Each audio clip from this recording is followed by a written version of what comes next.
ఢిల్లీ శ్రద్ధ walker హత్య case దర్యాప్తులో విస్తుగొలిపే వాస్తవాలు వెలుగులోకి వస్తున్నాయి.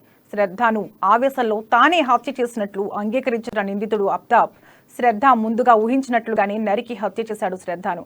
అటు పక్కా ప్లాన్ తోటే ఈ ఘోరానికి ఒడిగట్టినట్లు పోలీసులు భావిస్తున్నారు. ఇంకా దర్యాప్తు చేసే కొద్దీ మరిన్ని అంశాలు వెల్లడి కానున్నాయి.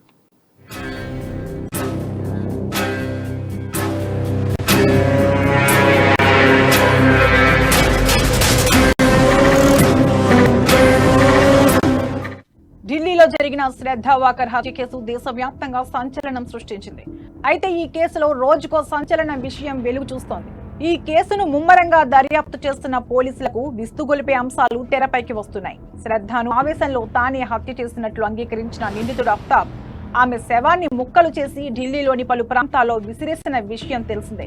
మృతదేహాన్ని ముక్కలుగా కోయడానికి నిందితుడు 5 కత్తులను వినియోగించినట్లు ఢిల్లీ పోలీసులు వెల్లడించారు. 5 కత్తులను స్వాధీనం చేసుకున్నామని, ఓ ఆయుధం ఇంకా లభ్యం కాలేదని పోలీసులు తెలిపారు. 5 నుంచి 6 అంగుళాల పొడవున్న 5 కత్తులను స్వాధీనం చేసుకున్న పోలీసులు వాటిని ఫోరెన్సిక్ ల్యాబ్ కు తరలించామన్నారు.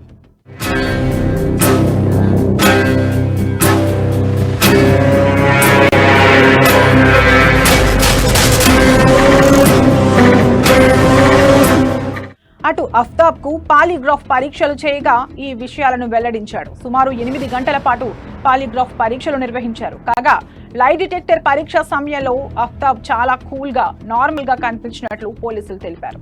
మే 18వ తేదీన శ్రద్ధను అఫ్తాబ్ హత్య చేయగా ఆమె శరీర భాగాలను ఫ్రిడ్జ్ లో పెట్టి కొన్ని రోజుల తర్వాత వాటిని పడేశాడు.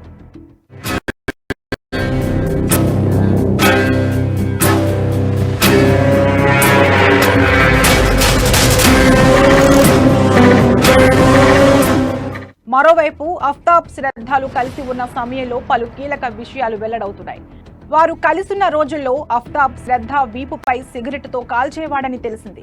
ఈ విషయాన్ని శ్రద్ధ ఫ్రెండ్స్ వెల్లడించారు. అఫ్తాబ్ తో కలిసి ఉండాలని భావించిన శ్రద్ధ ఇవన్నీ భరించినట్లు పేర్కొన్నారు. మరోవైపు శ్రద్ధ మర్డర్ ను పక్కా ప్లానింగ్ తో చేశాడని పోలీసులు తెలిపారు. విచారణలో తాను పేర్కొన్నాడన్నారు. శ్రద్ధ శరీర భాగాలను పారేసే సమయంలో ఎలాంటి ఎలక్ట్రానిక్ ఆధారాలు భవిష్యత్తులో పోలీసులకు చిక్కకుండా జాగ్రత్తలు తీసుకున్నాడని పోలీసులు వెల్లడించారు. ఆ సమయంలో తన మొబైల్ను తన వెంట తీసుకెళ్లకుండా ఇంట్లోనే ఉంచేవాడని పేర్కొన్నారు.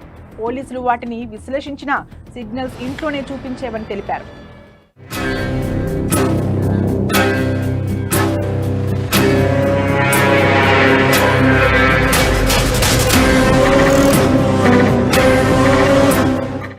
ఇదిలా ఉంటే శ్రద్ధ మర్డర్ కు ముందుగానే అఫ్తాబ్ పక్కా ప్లాన్ చేసుకున్నట్లు పోలీసులు భావిస్తున్నారు.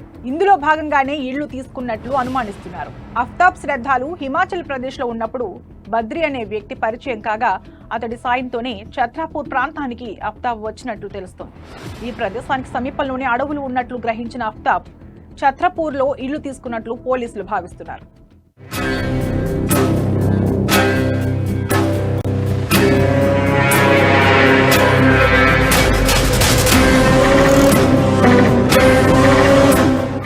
అటు అఫ్తాబ్ తనను నరికి చంపుతానని బెదిరిస్తున్నట్లు 2020లోనే శ్రద్ధ పోలీసులకు లేఖ రాసింది.